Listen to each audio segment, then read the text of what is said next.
If you're leveraging the best of Banner Connect, then you're going to be spending a lot of time inside individual contact records. So in this video, I want to show you what you can expect to find inside the contact record and how to use it to its fullest potential. First, let's navigate to an individual contact record.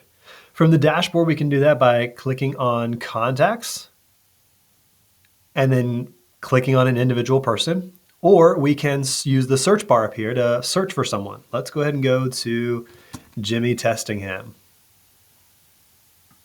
Click on that. And now we're looking at Jimmy's contact record. Let's take a look at each of these panels in turn. The Contact Details panel lists all the static information about an individual contact. So let's take a look at this panel together and call out the most important parts of it. So of course at the top you're going to see the contact's name. Below that you have owner and followers. So you can only have one owner for a contact, but you can have as many followers as you want. Now the owner is assigned just so there's someone that, let's say you have multiple people on your admissions team, but you want to have someone taking ownership of ensuring that particular person or that family gets all the way through the pipeline, then you'd want to have an owner assigned.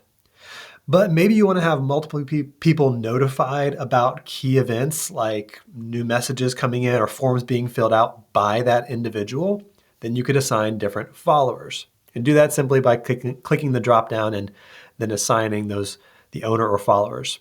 You aren't required to use these fields as you can see here, but they can be helpful if you find that people are still getting left behind or getting forgotten about. You can assign tags here. We'll cover tags in a separate video and how you might use them, but you can add them directly from here. Down here you have three tabs. All fields we'll look at in just a moment. DND stands for Do Not Disturb.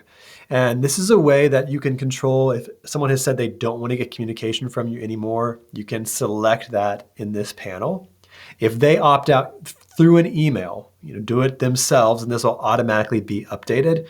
But if they just tell you, maybe they send you an email or tell you over the phone that they don't want to hear from you anymore, you can use this to ensure that no further messages go to them and that you stay in compliance. Actions we'll ignore for right now because there's a better way to look at that and to interact with this in just a moment. We'll look at that. Let's go back over here to All Fields. So All Fields has a number of drop-down panels. So you can click into this and see information like email address, phone number, date of birth, where that lead came from. All kinds of different information can be found by clicking into these panels. Now, as you saw here, there's quite a bit of information that's blank. So if you want to hide some of the panels that are completely blank, like maybe a form that they never filled out, you can click up here on this filter and choose Hide Empty Fields and Folders.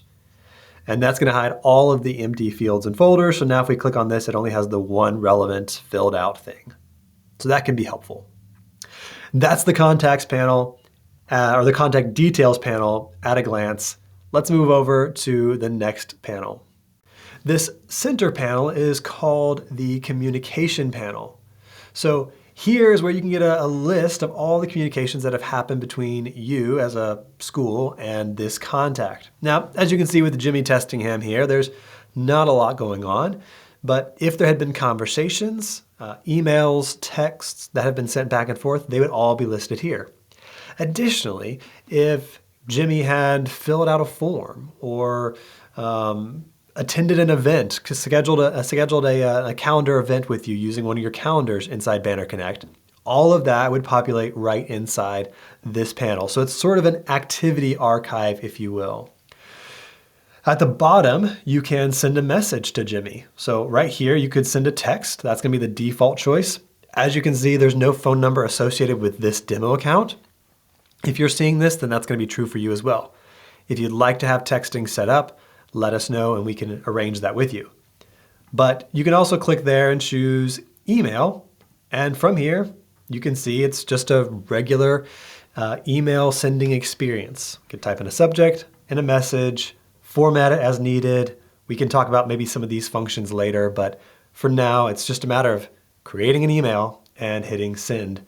And that will be sent off. If Jimmy responds, his His communication back to you will be both here inside this panel, but also you'll receive it in your regular email inbox. So you don't have to come back here to look for new communications. Up at the top, there's a few things you can click through. You can filter by what kinds of activities you want to see. So let's say that this has a long running history. You could filter it by just email communications or just payments that were made or things like that. Other steps up here you can do, you can start a phone call. Again, that's assuming that you have a phone number through Banner Connect, but you could start a phone call as well. You could favorite this conversation, which makes it easier to find him later. A number of different things you can do up here, but those are the most common needs or common uses of this communication panel. Finally, over on the right side, we have the action panel. So let's click into that together. First, you can see if I hover over it, I get little tooltips telling me what I'm going to find inside, activity, associations, and so on. So let me click on activity. This is going to be a list of all the activities taken. So you can see Jimmy here has filled out an event registration form. He has visited a page. Looks like he visited that same page several times, but it's going to give you a list of things that he has done. He visited the request info, tuition info page. So all of that is going to be recorded right here.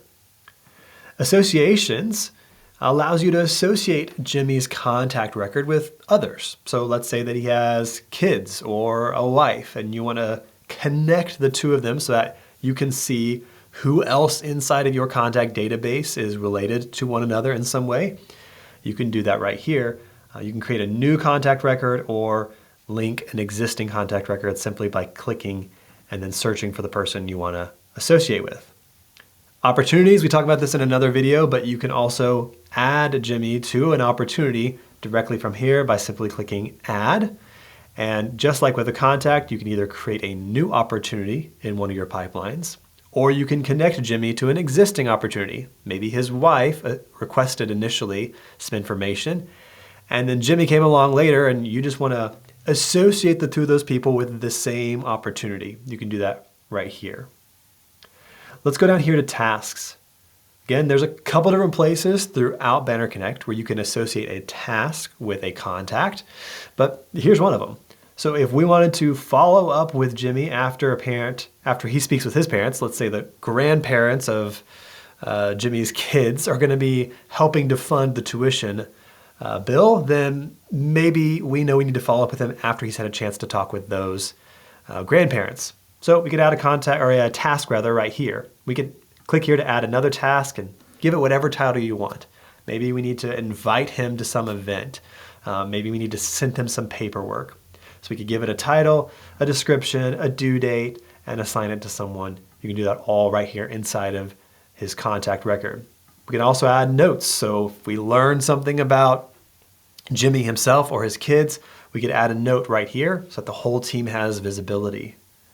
Down here, we could also set an appointment. So let's say that you're on the phone with Jimmy and you guys agree that the next step is for his kids to come in and do an academic assessment.